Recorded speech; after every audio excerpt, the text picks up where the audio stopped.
KB64 Collection 80s est dans la place.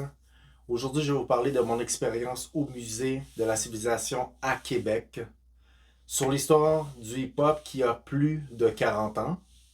Alors, premièrement, moi, je vais remercier la personne, je pense, si je ne me trompe pas, qui est la tête de tout ça, c'est Webster et toutes les autres personnes qui englobent, que ce soit apporté à leur façon et avoir contribué à l'histoire du hip-hop, que ce soit des objets, que ce soit des vidéoclips, que ce soit des extraits de danse ou peu importe ce qu'ils ont apporté à l'histoire du hip-hop, ben, je vous remercie.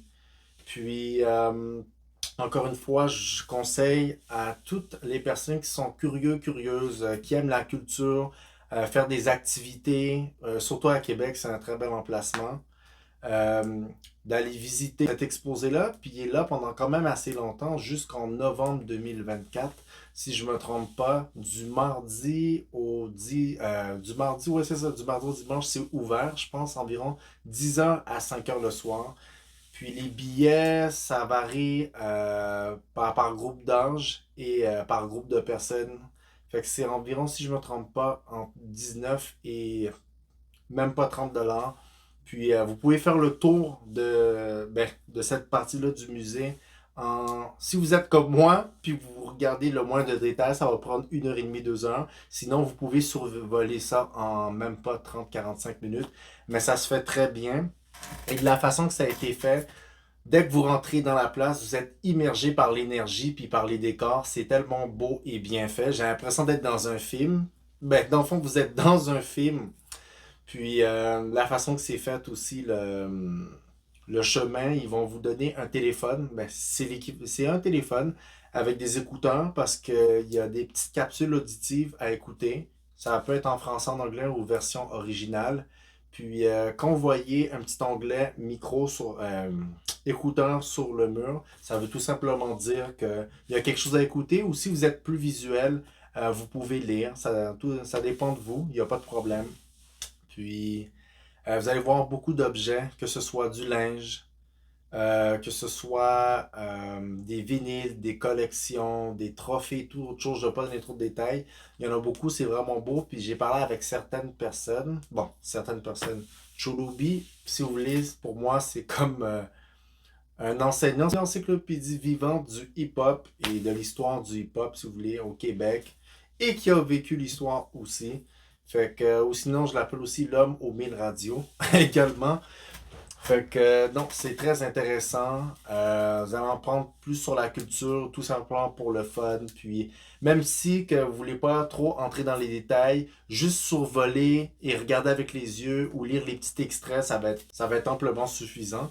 Alors, il y a beaucoup de groupes, peut-être que les gens ont oublié et ou qui n'ont pas connu comme ben, les groupes avec lesquels j'ai grandi, Tactical, Assemblée, Sans Pression et autres, Casey, LMNOP. Fait que MRF, vous allez tout découvrir ça. Fait que peu importe les gens qui sont restés sur la scène ou qui ont fait un petit passage, ça a fait en sorte qu'il y a eu d'autres générations, ça a poussé à d'autres personnes, d'autres personnes, d'autres personnes à continuer et c'est pour ça qu'on est rendu là aujourd'hui. Tourner aux objets, puis le fait que le toucher, c'est très important. Je vais aller chercher les vinyles. Fait que tout Rainman, ce vinyle-là, était présent, j'étais tellement content. J'ai découvert sur un podcast The Break Tales of the Cypher. Je sais plus si ça existe, fait que ça m'a inspiré à avoir cet album-là qui est très bon, français-anglais. Encore une fois, Dogmatic avec DJ Choice, bien sûr. Comme je vous ai dit, sans eux, euh, j'aurais pas connu le rap français et en français comme je l'ai connu. Et Shades of Culture. Oui, c'est un nom en anglais, tout comme Rainman. Et il rappe en anglais tellement que je pensais que c'était un groupe américain au début, jusqu'à temps que je fasse mes recherches. Puis on m'a dit non, non, non, ils viennent d'ici, là. Puis avec nul autre que DJ Storm, que j'ai rencontré une fois cet été dans un événement, si je me souviens très bien. Fait que tout ça pour vous dire encore une fois, en parlant aussi d'objets, euh, je capote sur les radios, communément appelées Boombox, Ghetto Blasters, les grosses radios des années 80 qui ont l'air extrêmement lourdes. Que, encore une fois, Cholobi avait, qui sont au musée. Puis, encore une fois, c'est pour cette raison-là que je l'appelle l'homme aux 1000 radios. Ils ont l'air neufs et grosses, puis c'est tellement beau, impressionnant que toutes ces choses-là, c'est le fun de le voir de ses propres yeux et de voir toute l'historique. Puis comme je vous dis, dans les films ou dans les vidéoclips des années 80, c'est sûr que vous allez en trouver et en voir. Des extraits de vidéos moi-même que j'ai vécu quand j'étais enfant, préadolescent, vraiment enfant à Musique Plus avec Mariem qui animait une émission à Musique Plus, je me souviens plus c'était quoi. Puis là, j'étais comme, mais il me semble que j'ai vu cet épisode-là, ça me dit quelque chose, puis c'était quelque chose que j'avais déjà vu. On va parler aussi des rappeurs, des rappeuses, des personnes dans la communauté qui ont fait des choses importantes. Tout le monde a fait quelque chose d'important à sa façon. Des gens qui m'ont touché comme Samian aussi. Son sujet, c'est beaucoup les Amérindiens. Fait que ça touche un peu de tout. On va parler beaucoup aussi de racisme et tout ça.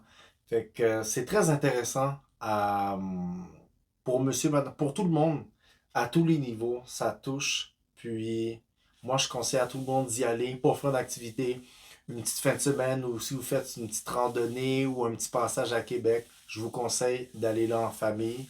Vous n'allez rien regretter. Côté de la danse, c'est sûr et certain, je peux pas passer à côté d'un des groupes les plus médiatisés dans les années 80, New Energy. On voit Pierre Purple danser et aussi on voit une photo de son père, Pierre Purple Senior, avec Boule Noire, chanté dans les années 60-70, si je me trompe pas. Là, vous allez me demander qui sont-ils? C'était, selon moi, si je peux le dire, les homologués à James Brown, mais version québécoise.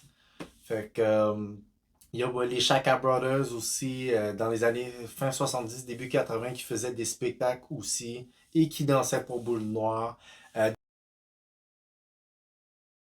Des collections de vinyles, des tables tournantes, un paquet de choses importantes. En 2003, ces alentours-là, il y avait Mosaïen, puis je connais le refrain par cœur. La vie a pas facile, oh, c'est pour ça nous rassembler. Oh, oh, oh. Ok. Je pense que c'est la dernière fois que vous allez m'entendre rapper en créole, mais il y a beaucoup de choses. Ça fait du bien de se remémorer des choses qu'on avait oubliées, ou pas qu'on avait oubliées, mais que ça nous rappelle les bons moments et tout ça. Puis c'est comme, hey, c'est fun de redécouvrir. Sur ce, fait que, encore une fois, comme je vous dis, je vous souhaite une très bonne visite à tous et à toutes. Puis c'était KB64 Collection 80s. À la prochaine.